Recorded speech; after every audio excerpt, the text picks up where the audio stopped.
really well positioned to really work with any type of organization, not just from a one single unit organization, obviously, to thousands of locations. And the reason being is that although we are a startup, we're focused on the enterprise aspect.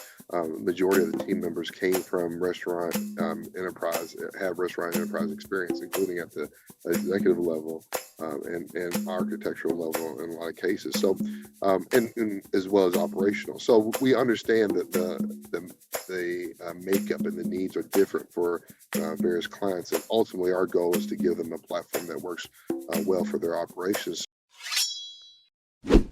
Welcome to Business Ninjas, brought to you by WriteForMe, where you'll hear from business leaders who are out there growing their business and slaying it every day. Learn from the masters. Let's get started.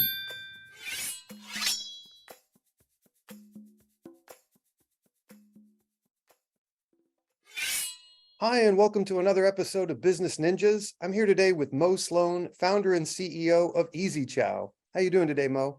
I'm doing well, thank you. Well, I appreciate you spending some time with us. Please tell us a little bit about yourself and about EZ-Chow. Yeah, EZ-Chow is a multi-channel digital ordering company for restaurants and hospitality organizations. Simply put, we help restaurants get digital orders, whether that's web, mobile, online, QR code ordering, or self-ordering kiosks. We help many different types of restaurants automate their front of house. Excellent. And what's your background? My personal background is I spent 30 plus years in software development.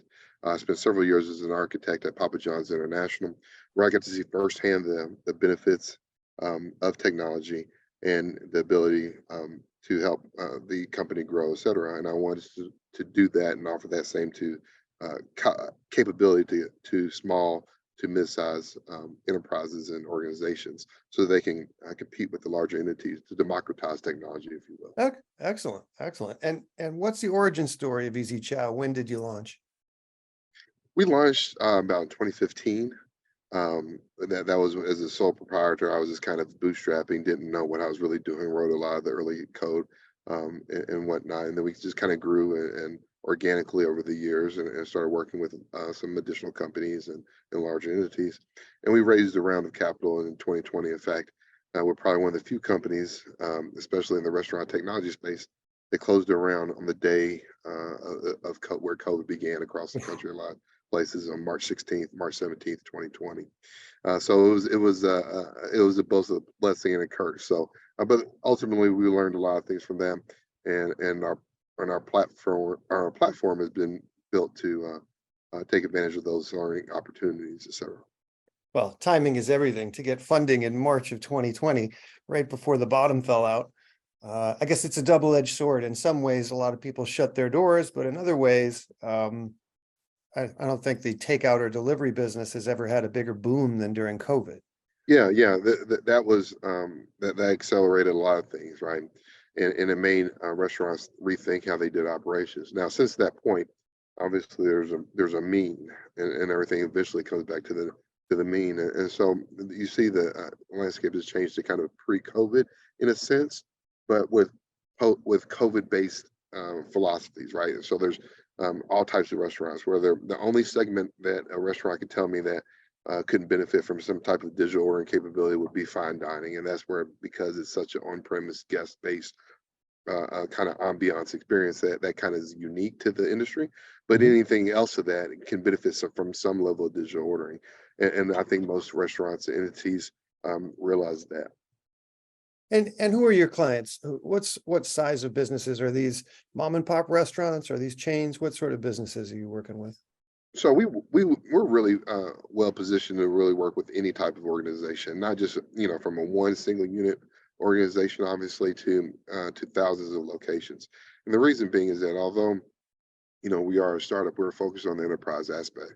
Majority of the team members came from restaurant enterprise, have restaurant enterprise experience, including at the executive level and architectural level in a lot of cases. So, and as well as operational. So we understand that the makeup and the needs are different for various clients, and ultimately our goal is to give them a platform that works well for their operations. So to answer your question, really anybody that isn't content with the out of the box solution should reach out to us, because we do offer the ability to customize without the price tag normally associated with that.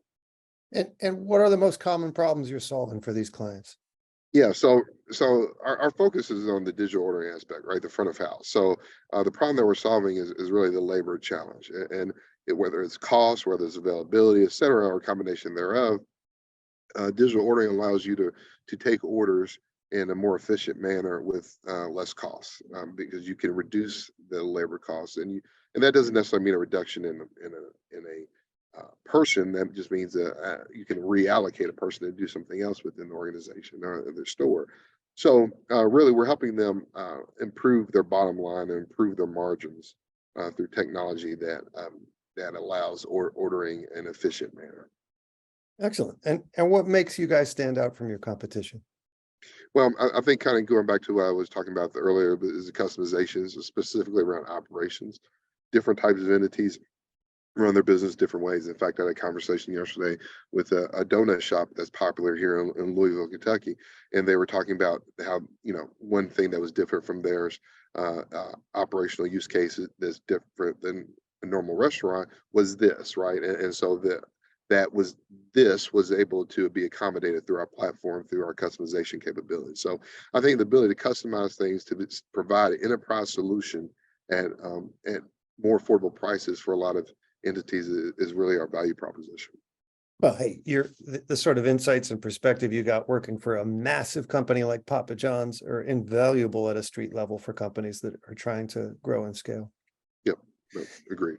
What role has content played in the growth of your business? How are you telling your story these days? Yeah, so content, we're just now getting in position to really to maximize our content and whatnot. We've always been, unfortunately, kind of behind the eight ball, from getting our first and only significant round of funding in 2020 to now. But now we're eventually somewhat ahead of the eight ball, at least, and we're able to kind of blaze the path.